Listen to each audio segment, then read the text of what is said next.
Everyone needs healing. More people are seeking counseling, mental health therapy. But what is the first step that we should take for our healing journey? So this is the first step. The first step for anyone's healing journey is letting go of control. This is a core idea. I admit that I am powerless to control certain behaviors or patterns in my life, and that trying to manage everything on my own has not worked. Realizing that your own willpower alone is not sufficient. That's the first step. If you were sufficient, why are you still struggling with the same problem? If it didn't work in the past, more than likely it won't work. Your willpower alone is not sufficient. Realizing that is the first step. And let's have some honest self-reflection. I have 3 questions for you. Answer honestly, and there are no right or wrong answers. Number 1, have you ever known the right thing to do but still struggle to do it? Question number 2, have you ever done something you knew was harmful to yourself or others? Question number 3, have you ever tried to control a person, situation, or outcome that felt out of control? What are your answers? My answers are yes to every single question. What does that mean? What does that indicate to you? It reminds me of what Paul said. He said he knew the right thing to do, but he couldn't carry it out. What does that mean? It doesn't mean that he was or we are weak. It's just human tendency, human nature, that we have limits. We cannot be God. We cannot fix everything. We cannot control everything. Now, let's understand what control is. So many people try to control, many people try to manage life by controlling how they're seen by others, perception of others, other people's behavior. We try to control other people's behavior, other people's problems, other people's pain or emotions. Which of these areas do you relate to most right now? For me, I am very good at empathizing with other people. Sometimes I over empathize with other people's pain or emotions. So I want to say sometimes I try to control other people's pain or emotions. Question 2, how has trying to stay in control affected your stress, energy, or relationship? For me, obviously stress level went out when I cannot control or fix something that I want to fix or control. Energy level goes down. Being bothered by racing thoughts, thinking about how I can fix it or how I can resolve it, how I can control it. Relationship. So when the other person is not ready or not willing to change, but I'm the only one who's trying to change or fix it, not only it doesn't work, but also it will cause a strained relationship because the other person will feel pressured. And they might look at me as a demanding person. And people want that. People don't want it. So what happens when control doesn't work? That's the section 3, the cost of control. What happens when control doesn't work? Fear of being seen, judged, or rejected. Frustration, trying to fix everything. You get frustrated when you can't. Fatigue, feeling exhausted or burnout.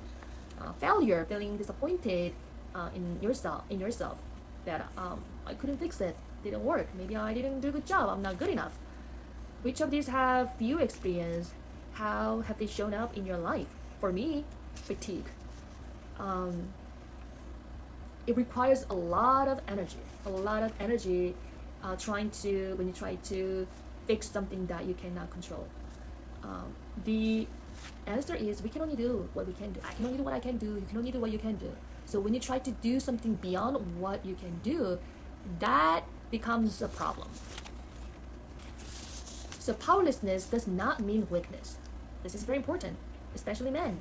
They think that accepting the fact that you are powerless, it is indication of weakness. That's what they believe. A lot of people believe in that, but it's not true. It's incorrect. It's wrong to believe that way. We are designed to be weak. We are not all powerful. We are not all knowing. We are designed to be weak so that we can depend on God. So that we can have a relationship with other people. We need each other. It means recognizing limits and allowing space for support, change, or guidance. Very good, 3 questions here. There are parts of my past I cannot change, but I can choose how I respond now. I cannot go back and undo things. But the good thing is, I can make different choices now and moving forward. What parts of your past still affect you today? Question 2. I cannot control other people, only my own actions and responses. In fact, I can barely control my own actions and responses. How can you control someone else's actions and responses? Right? So who or what have you tried to control that caused stress or disappointment? For me, I really struggle with codependency in my life. I have worked on it for a long time, so I don't really struggle with that much, but I used to struggle with it big time. So I used to be attracted to very unhealthy men. Most of men that I was with struggled with substance abuse problems, and I used to think that I could change them, I could fix their problems, but I couldn't. I didn't know that I couldn't. I couldn't change them, but I thought I could. And question 3, I may need support beyond myself to change certain habits or patterns. What kind of support do you think might help? So I didn't really seek any support. Of course, I used to pray, please help this person. This person is struggling with this and affecting. I used to pray to God for them, for their problems, and for our relationships. But I needed more than that. Of course, praying is important, but I needed more support from other people. I didn't really seek any support back then. So being in a community, going to AA, going to the Celebrate Recovery meeting, going to church small groups, extremely important. Being in a community is not an option for us to thrive. If you want to thrive, you have to be in a community. It's not an option, it's necessary for our healing journey. I didn't have that. I didn't know about this back then. When life feels overwhelming, what gives you even a small sense of grounding, peace, or hope? Are you open to exploring ideas like mindfulness, values, connections, spirituality, nature, community, or faith as sources of strength? Why or why not? What does word surrender mean to you? What does the word surrender mean to you?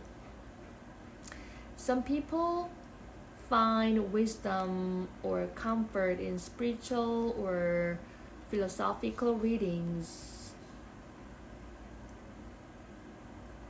But reflect on this idea in your own way. Admitting limits can be the beginning of freedom. Admitting limits can be the beginning of freedom. I can really relate to that. If you have you ever heard of serenity prayer, accepting things that we cannot change, and knowing the wisdom is knowing the difference between things that you can change and things that we cannot change. That's the wisdom. I truly believe in that. So that's the first step. And this will be your homework. Identify one area where you're willing to practice letting go of control this week. Number 2, identify one supportive action you can take instead, such as asking for help, pausing, journaling, breathing, talking to someone.